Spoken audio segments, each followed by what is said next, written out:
Halo teman-teman, berjumpa kembali dengan podcast cerita bermakna pengantar tidur ya. Ini adalah sesi 3 episode 5, di mana pada podcast kali ini kita akan mendengarkan beberapa buah cerita ya.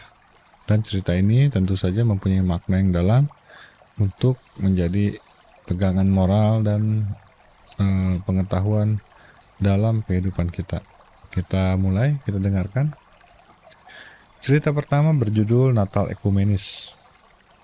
Hal ini terjadi pada sepasang suami istri Kristen di kawasan pemukiman Yahudi di kota Brooklyn, Amerika Serikat. Thomas dan istrinya mempunyai seorang anak lelaki bernama George. Suatu hari mereka berjalan-jalan di kota ketika seorang kakek dengan janggut beruban berjalan mendahului mereka. Si kecil George berlari mengejarnya, menarik ekor jasnya dan berkata, "Santa Claus, maukah engkau mengantarkan kepadaku seekor anak anjing untuk Natal?" Orang tuanya sangat malu. Orang tua itu mengedipkan matanya ke arah anak kecil itu, mengelus kepala anak kecil itu, lalu meneruskan perjalanannya. Pada pagi hari Natal, bahkan sebelum si kecil George bangun, terdengar ketukan di pintu. Dan di sana berdiri sang kakek dengan janggut beruban dan seekor anak anjing di tangannya. Ia memberikannya kepada ayah ibu yang masih muda itu dan berkata dengan sederhana, "Saya tidak ingin mengecewakan sahabat mudaku itu." Dan ketika ia menuruni tangga, mereka berkata, "Selamat jalan, Rabai Podolski, selamat hari Natal." Natal selalu bersifat ekumenis. Ernest G. Lewis, wow, luar biasa ya. Seorang rabai juga dengan kasihnya, walaupun dia tidak percaya Natal, tapi dia tetap memberikan hadiah Natal untuk seorang anak supaya dia tidak kecewa ya. Baiklah, kita lanjutkan cerita selanjutnya. Kali ini berjudul Natal Anak-anak. Natal dan anak-anak tidak terpisahkan. Demikian juga dengan cerita-cerita dan komentar-komentar tentang Natal. Ada seorang guru yang meminta murid-muridnya di kelas 1 menulis pada sepotong kertas kecil nama beberapa hadiah yang bisa dipersembahkan kepada bayi Yesus pada hari Natal. Hadiah-hadiah ini diletakkan di dekat palungannya. Namun anak-anak itu salah mengerti. Mereka bukannya mengambil sepotong kertas dan menuliskan nama-nama hadiah, melainkan membawa hadiah-hadiah yang sesungguhnya dan memasukkannya dalam kotak. Guru memeriksa isi salah satu kotak itu dan melihat sekaleng makanan bayi, sebuah truk mainan, dan popok. Di lain waktu, ada seorang anak gadis kecil pergi menonton pawai Natal bersama bibinya.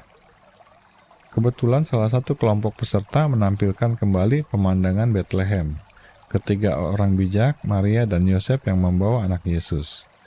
Kata anak itu, "Tidakkah Yesus sudah bertumbuh jadi besar? Mana mungkin ia masih sebesar tahun lalu?" Arthur Ton ya. Semangatnya kita rayakan setiap tahun.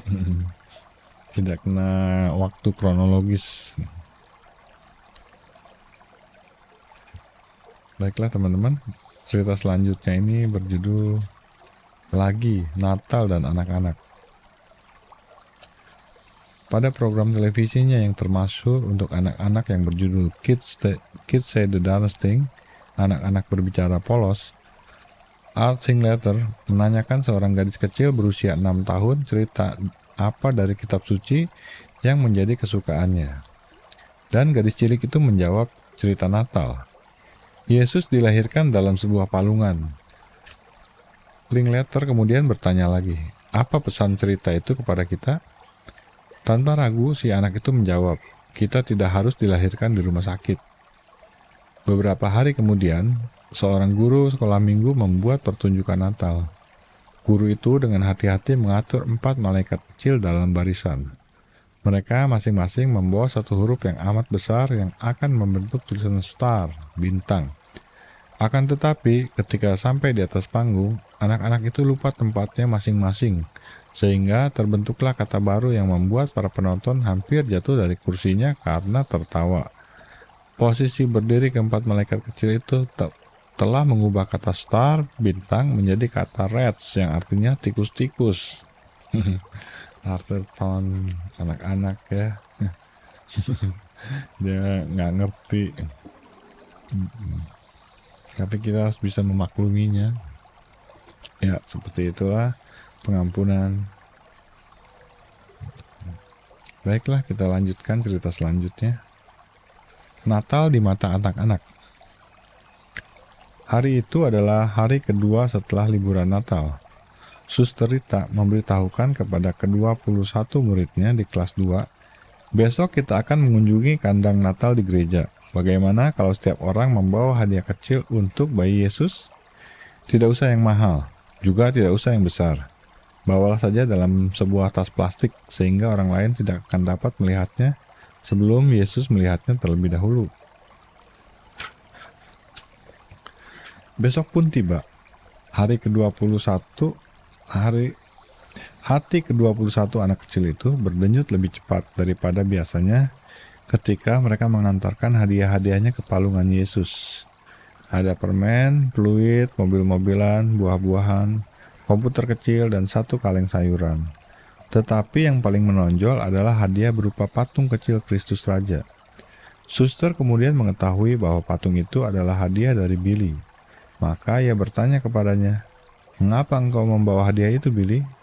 Billy menjawab, "Saya hanya ingin menunjukkan kepada Yesus seperti apa rupanya nanti kalau ia besar." Arterton ya, polos ceritanya.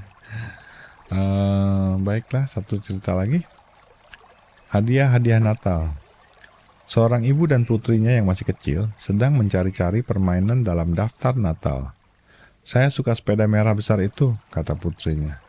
"Nanti saja kalau engkau sudah besar," kata ibunya. Gadis kecil itu menunjuk pada sebuah kompor mainan, sebuah boneka pram, dan lemari es plastik. Setiap kali ia menunjuk hadiah kesukaannya, ibunya selalu memberikan jawaban yang sama. "Nanti saja kalau engkau sudah besar." Gadis kecil itu menunjuk kepada sejumlah mainan lainnya, tetapi ibunya selalu saja memberikan jawaban yang sama. "Nanti saja kalau engkau sudah besar."